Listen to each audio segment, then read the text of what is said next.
오늘도 주님의 임재가 충만하시기 바라겠습니다. 오늘 말씀은 마가복음 10장 9절 말씀입니다. 그러므로 하나님이 짝지어 주신 것을 사람이 나누지 못할지니라 하시더라. 아멘.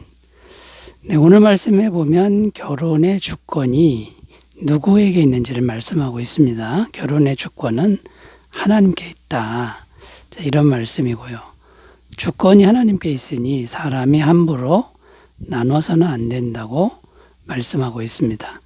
자, 이 말씀은 다른 말로 하면은 이렇게도 해석이 됩니다. 하나님이 허락하실 때만 부부간의 나눔이 가능하다. 이렇게 해석이 가능하다라는 거죠. 현실 속에서 우리가 보는 것은 실제로 이 부부가 나눠지는 것을 보고 있습니다. 그리고 현실적 상황에서 나눠줘야만 하는 그런 상황이 존재하는 것도 이제 우리는 알고 있다라는 것이죠. 그래서 어떨 때는 하나님이 짝지어 주신 것을 나누는 것을 허락하실 때가 있다는 이제 것인데요. 언제 하나님은 이 하나님 짝지어 주신 것을 나누는 것을 허락하는 것인지 좀 살펴보면서 오늘은 은혜를 나누겠습니다. 자, 짝지어 주신 것을 나누실 때가 언제인가? 첫 번째는요, 배우자가 죽을 때라는 겁니다. 배우자가 이제 이 세상을 떠날 때라는 것이죠. 자, 사람이 죽는 문제는 이제 하나님의 주권이라는 겁니다.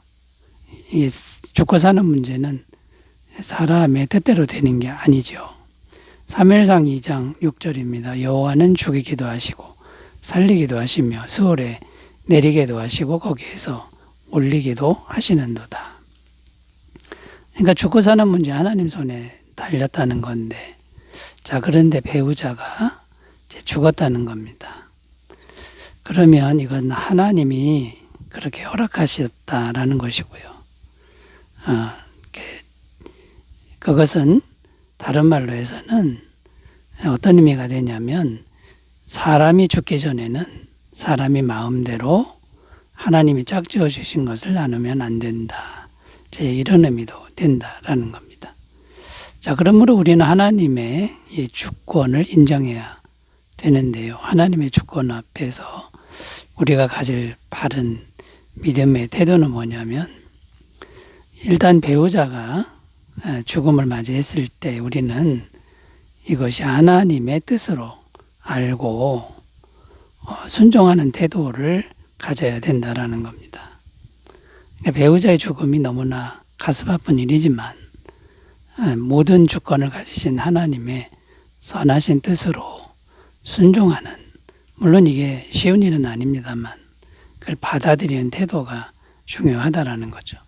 욥기서 1장 21절 이르되 내가 모태에서 알몸으로 나와 싸운즉 또한 알몸이 그리로 돌아가올지라.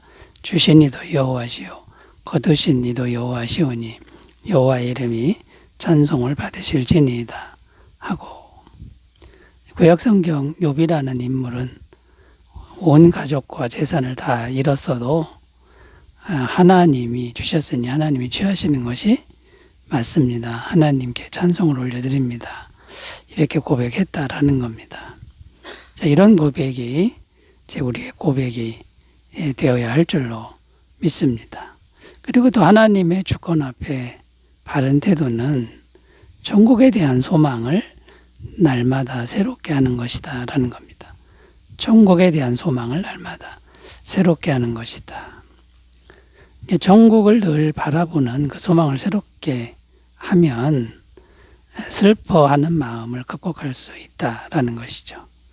빌립보서 1장 23절 내가 그 둘 사이에 끼었으니 차라리 세상을 떠나서 그리스도와 함께 있는 것이 훨씬 더 좋은 일이라 그렇게 하고 싶으나. 사도 바울의 고백인데요. 지금 이 땅에 사는 것보다 천국에 가서 주님과 함께 사는 게 훨씬 더 나았다. 그렇게 빨리 하고 싶다. 이렇게 지금 고백하고 있는 겁니다. 여러분, 천국에 대한 소망은 천국이 훨씬 더 좋은 것이라고 생각하는 겁니다. 자, 그러면 우리가 이 땅에 사는 것은 왜 사는 겁니까? 주님께서 뭔가 이 땅에서 할 일이 있다고 아직 살아있게 하신 것이다라는 거죠. 그것을 잘 찾아서 이제 순종하면 되는데, 이 땅을 위한 순종이 아니라 천국을 위한 순종을 잘 하는 그런 삶이어야 된다라는 것이죠. 자, 그래서 천국에 대한 소망을 우리가 날마다 새롭게 하는 것이 하나님의 주권에 대한 바른 태도고요. 그리고 우리가 매일 힘써야 될 것은 사랑하는 일이다라는 겁니다. 우리가 언제 죽을지 모른다라는 거죠. 오늘 죽을 수도 있는 그런 문제라는 겁니다. 자, 그러므로 배우자가 언제 죽을지 모릅니다. 그러니까 살아있는 동안에는 최선을 다해 사랑하는 걸 힘써야 된다라는 거죠. 요한복음 13장 34절 세 계명을 너희에게 주노니 서로 사랑하라. 내가 너희를 사랑한 것 같이 너희도 서로 사랑하라. 그러니까 언제 하나님이 데려가실지 모르니까 사랑하는 일만 최선을 다해서 힘쓴다 그러면 이것이 바람직한 태도다라는 거고요. 또 배우자가 죽었을 때 또 바람직한 태도는 이제 과거를 자꾸만 기억하는 것을 내려놓아야 합니다. 못해준 것, 잘못한 것, 이것을 자꾸만 생각하는 것보다 앞으로 전진하는 삶을 살아야 된다는 거죠. 남은 삶을 열심히 사는 이런 삶이 중요하다라는 겁니다. 빌립보서 3장 13절 14절 형제들아 나는 아직 내가 잡은 줄로 여기지 아니하고 오직 한 일 즉 뒤에 있는 것은 잊어버리고 앞에 있는 것을 잡으려고 표대를 향하여 그리스도 예수 안에서 하나님의 위에서 부르신 부름의 상을 위하여 달려가노라. 지난 건 잊어버리고 앞을 향하여 긍정적으로 나아가시는 그런 삶이 되시기를 바라겠습니다. 자, 하나님이 짝지어 주신 것을 나눠지는 거, 이거 허락할 때는 첫 번째 배우자가 죽을 때고요. 자, 두 번째는 언제 허락을 하시냐면 신앙을 지키려고 할 때라는 겁니다. 우리의 신앙을 지키려고 할 때는 이 나뉘어지는 것을 주님이 허락하실 때가 있다라는 겁니다. 고린도전서 7장 15절입니다. 혹 믿지 아니하는 자가 갈리거든 갈리게 하라. 형제나 자매나 이런 일에 구애될 것이 없느니라. 그러나 하나님은 화병 중에서 너희를 부르셨느니라. 이게 무슨 말이냐면 불신자 배우자가 있는데 신앙 때문에 이혼을 요구하는 제 경우에 해당하는 말씀입니다. 그때는 이혼을 해도 된다. 신앙을 지키기 위해서는 이혼을 해도 된다. 이제 이런 말씀인데요. 무조건 신앙이 다르다고 나뉘어라 이런 의미가 아닙니다. 신앙 때문에 자꾸만 핍박하고 공격하고 정말 너무나도 힘들게 할 때 그때는 나뉘어져도 괜찮다라고 하는 그런 말씀이 이제 되는 겁니다. 이제 오늘날에도 보면 신앙이 다르지만 이렇게 쉽게 헤어지는 것은 어려운 문제다라는 거죠. 여러 가지가 이제 걸려 있기 때문에 자녀 문제라든지 경제적인 문제, 인간관계 문제가 있기 때문에 쉬운 일은 아닙니다. 자, 그런데 너무나 힘들게 핍박하는 경우는 신앙을 지키기 위해서 나뉘어져도 허락한다라고 하는 게 성경의 제 증언이다라는 겁니다. 자, 그러니까 우리가 오해하면 안 되고요. 신앙이 다르다고 무조건 헤어지라 이런 뜻은 아니고요. 성경 말씀에 보면 불신자 배우자와 함께 사는 동안에 그 불신자 배우자가 회개하여 예수님을 믿게 되는 그런 경우도 얼마든지 있다라고 이렇게 말씀하고 있습니다. 그러니까 힘들어도 인내하며 가정을 지키는 것이 이제 중요하다는 것을 우리가 오해하지 않았으면 좋겠습니다. 자, 그래서 주님께서 정말 너무나 힘들어서 허락하기 전까지는 가정을 최선을 다해 지키는 그런 삶을 이제 우리가 살았으면 좋겠습니다. 에베소서 5장 22절 25절 아내들이여 자기 남편에게 복종하기를 주께 하듯하라. 남편들아 아내 사랑하기를 그리스도께서 교회를 사랑하시고 그 교회를 위하여 자신을 주심같이 하라. 최선을 다해 사랑하고 섬기는 이런 노력을 우리가 해야 되는 게 맞고요. 고린도전서 7장 10절 11절 결혼한 자들에게 내가 명하노니 명하는 자는 내가 아니요 주시라. 여자는 남편에게서 갈라서지 말고 만일 갈라섰으면 그대로 지내든지 다시 그 남편과 화합하든지 하라. 남편도 아내를 버리지 말라. 어쨌든 불신자 배우자라도 결혼을 소중히 여기는 이것이 성경의 정신이라는 것 우리가 꼭 기억하셨으면 좋겠습니다. 자, 세 번째로 가보겠습니다.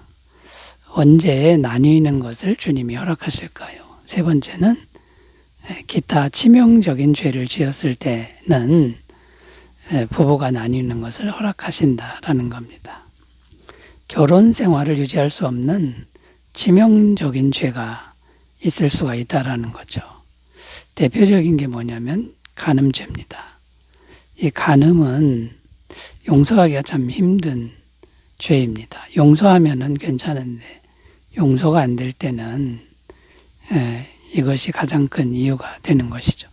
신명기 24장 1절 사람이 아내를 맞이하여 데려온 후에 그에게 수치되는 일이 있음을 발견하고 그를 기뻐하지 아니하면 이혼 증서를 써서 그의 손에 주고 그를 자기 집에서 내보낼 것이요. 자, 그러니까 간음죄가 있을 때 용납되지 않으면 이제 나뉘는 것이 허락된다라고 성경은 이제 증언하고 있는데, 그러나 그때에도 잘못을 인정하고 용서를 구한다면 받아줄 수도 있는 그런 문제라는 것을 오해하지 않았으면 좋겠습니다. 어떤 결정을 할지는 쉽지 않지만 어쨌든 가정을 잘 지키는 것이 정말 소중하다. 이렇게 생각해야 될 줄로 믿습니다. 대표적인 게 이제 간음이고요. 그 다음에 습관적인 폭력 등을 들 수 있습니다. 이 폭력이라고 하는 거는요, 처음에는 작게 시작하는데 나중에는 큰 폭력이 됩니다. 생명의 위협을 느낄 정도의 폭력으로 자라나는 특성이 있죠. 폭력을 행하는 쪽에서는 폭력을 행하는데 만족이 안 되니까 점점 더 강한 폭력이 되고, 폭력을 당하는 쪽에서는 이 폭력에 그냥 길들여지는 이런 특성이 있다라는 겁니다. 자, 이럴 때는 생명의 위협을 받기 때문에 나뉘는 것이 허락돼야 된다. 이런 의미가 됩니다. 그리고 또 어떤 경우가 있냐면 정신적 질환이나 중독 증세가 있는 경우에 결혼 생활이 유지되기가 어려운 거죠. 도박이나 술, 마약, 과소비, 이것이 중독된 사람들이 꽤 많습니다. 이런 분들하고 결혼 생활을 하기는 너무나도 힘이 들고 또 배우자의 고통이 말도 못합니다. 제가 아는 어떤 집사님은 배우자가 쇼핑 중독에 심했다라는 겁니다. 도저히 삶이 운영이 될 수가 없는 겁니다. 수입보다 지출이 2배 이상 되는데 어떻게 살 수 있겠습니까? 고쳐지지도 않는 그런 병이라는 거죠. 자, 여러분, 우리가 하나님의 그 귀하신 그런 결혼제도 안에 있지만 죄 때문에 때로는 그 나뉘는 게 허락되는 이런 안타까운 현실에서 우리가 이제 살고 있는데, 어쨌든 노력은 해야 되지만 안 되는 경우가 있다라는 걸 겸손히 인정하고 매일매일 주님의 은혜를 구하는 기도하는 삶으로 가정을 잘 지켜나가시길 바라겠습니다. 기도합니다. 하나님 아버지, 우리가 늘 겸손히 기도하는 삶을 살게 하옵소서.